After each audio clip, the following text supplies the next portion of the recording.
Week 31, 32 update. Here we go. I'm not making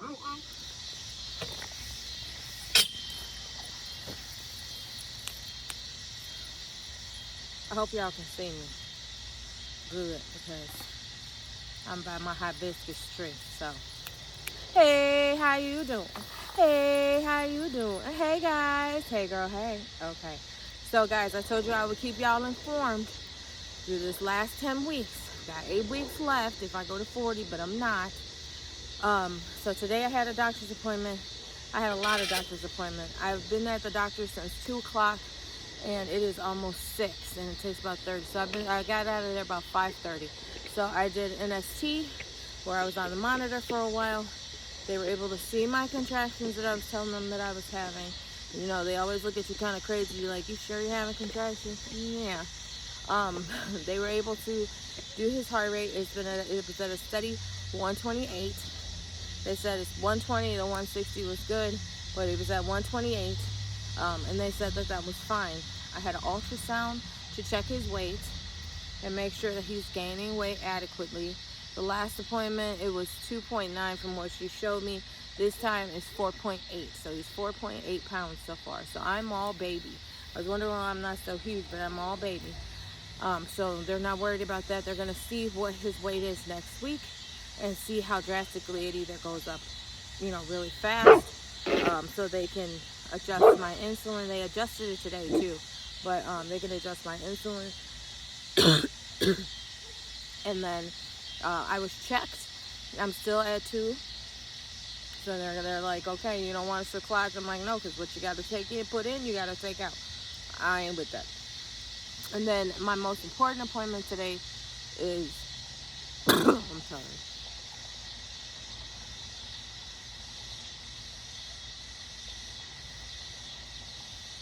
My most important appointment I had today was with anesthesia.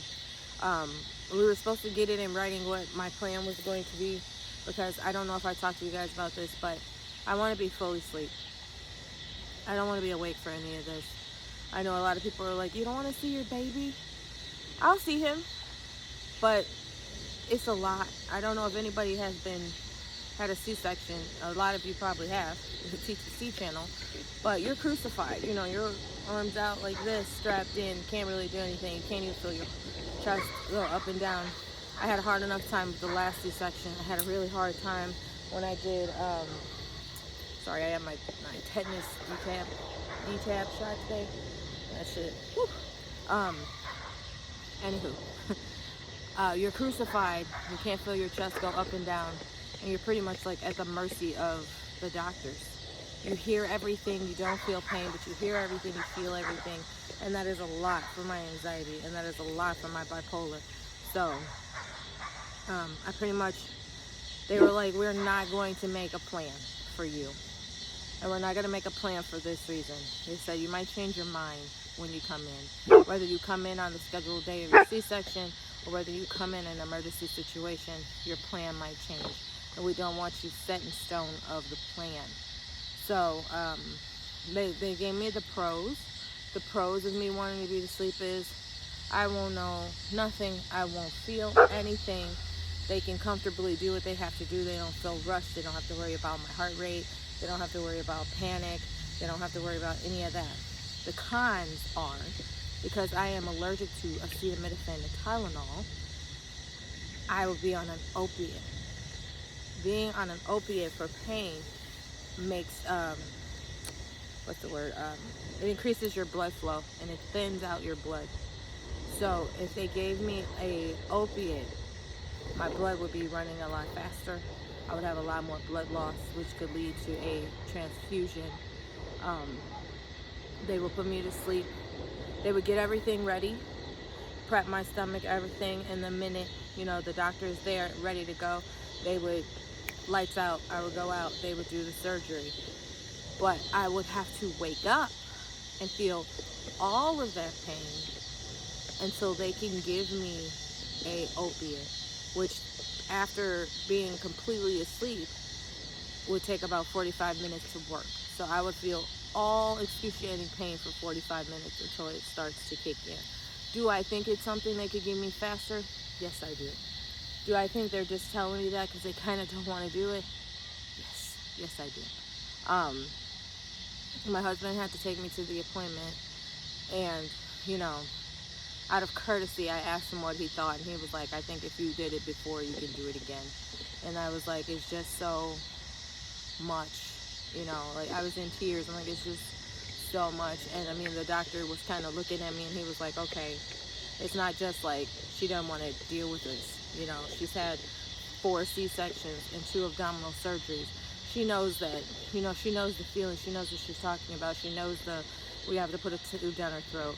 She knows that, you know, it's just been an extra 2 days in the hospital. She knows this. This lady really must have real bad anxiety. And he's like, well, you know, what I can do is that we can give you an epidural, but we can give you something to kind of sedate you, to kind of relax you before you do the epidural.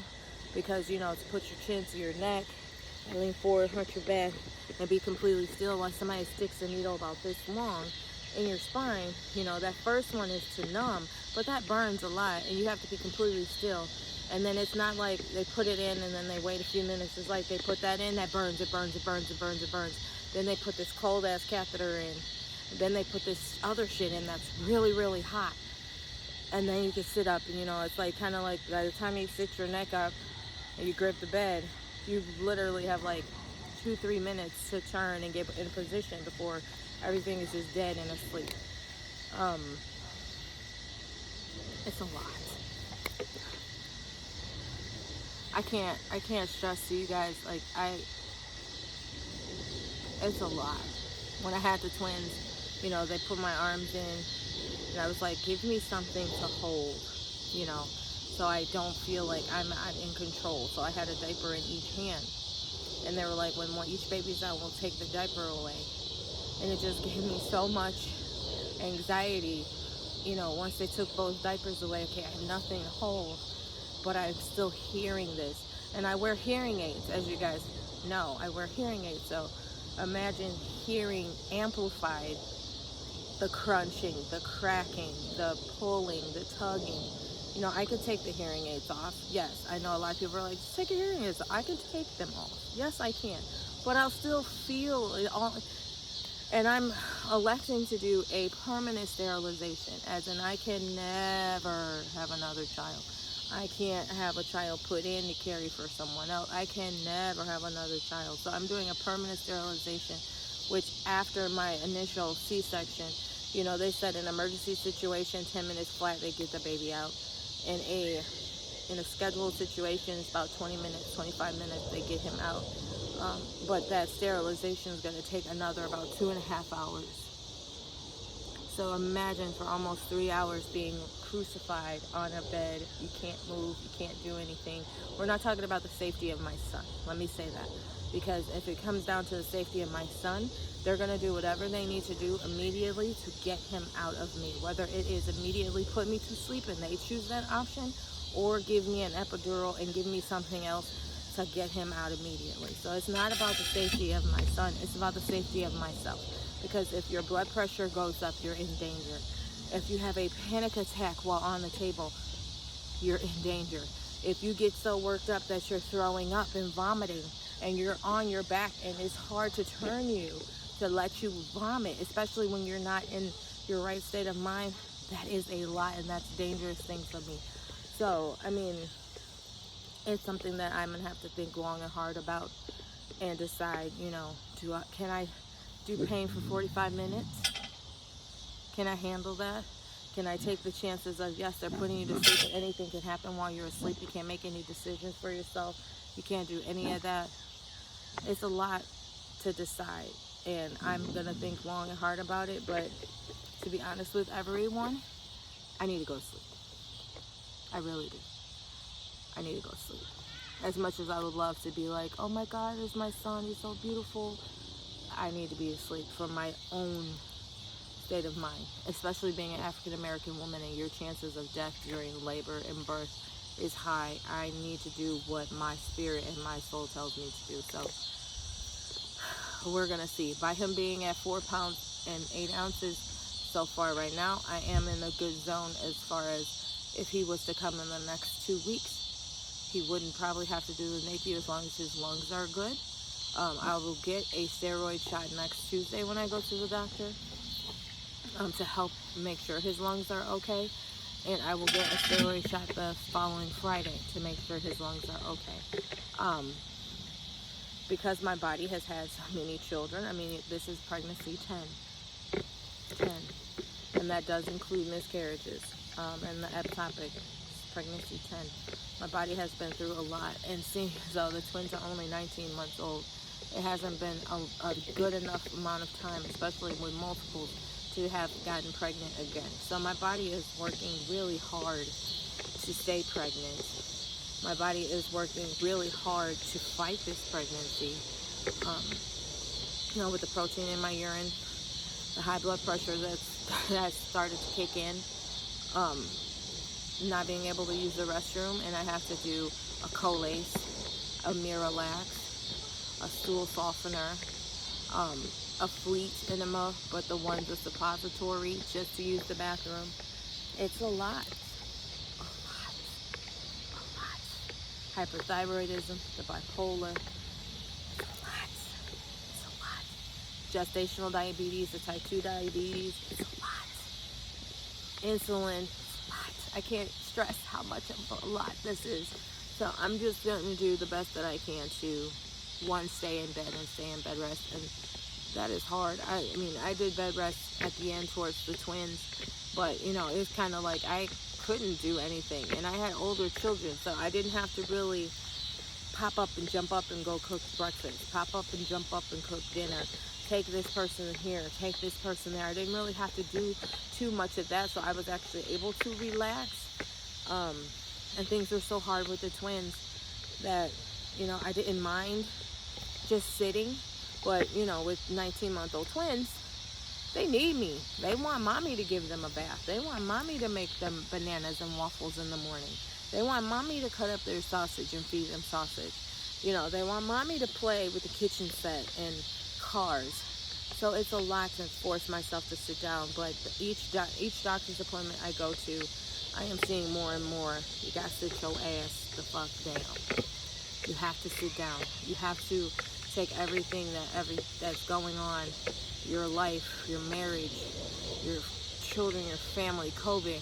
You have to take all that and put it on the back burner of your mind and get your shit together and do what you need to do for this baby. So that's what I'm attempting to do. I do need to go and get some more baby stuff, and I'll get to it. I have a little money saved, so I'll get to it. I want to thank everyone who went and visited my Amazon wish list, which is posted in the comments. If you don't see anything on the Amazon wish list that you would like to give, but you would still like to give something, my Cash App is there too, and I will show you guys what I bought. I do see that there were some purchases made on my Amazon registry. I didn't go any further to look and see what was purchased, because as it comes in, I'm just going to put it to the side, and I want to do a video of showing everybody the gifts that I got, because big, small, whatever, I'm appreciative and I am so thankful. And I just, from the bottom of my heart, I love all you guys out here in TTC land. I want everybody to keep telling me what's going on with their TTC, where you are in your TTC. I'm looking at the dog, so I'm not ignoring it. I'm looking at the dog because he's eating a shampoo bottle. I want to know everything that's going on and how you're feeling. If you have any questions, if I can't answer your question, I will always point you in the direction of the person that can, that I have watched or that I am currently watching. And I just want everybody to maintain their positivity. TTC is a lot. It is a lot. Whether you're a TTCer who's just like, let me hit it, let me and see what happens, or you're a TTCer that charts and tests and does all that, it's a lot. Whether you're doing IVF, natural, surrogate, whatever, I just want everybody to have fun with it, be positive, know you're loved, know we're all here as a community to help each other and love each other. And as I always say something nice. Do something nice. It might be what somebody needs that day. I know I can use a nice word and a kind word, so definitely keep me posted, guys. I'm going to keep you guys posted. I'm going to do my videos every Tuesday and every Friday so I can give you guys updates on what's going on. I'm trying to keep him in here through August, but if he has to come out, you know, I'll let you guys know and you can take the ride with me. Leave them children alone. But I love you. I won't be long-winded. I'm gonna stand up and give you a bump shot, and then I'll insert his little 3D ultrasound. We were able to get a little bit of his face, so hopefully you guys enjoy that.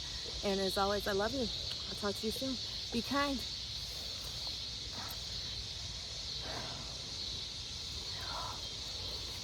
Billy. 31 weeks, 6 days. I'll be 32 weeks tomorrow. And get all that. Y'all are ready for this jelly. Walk on.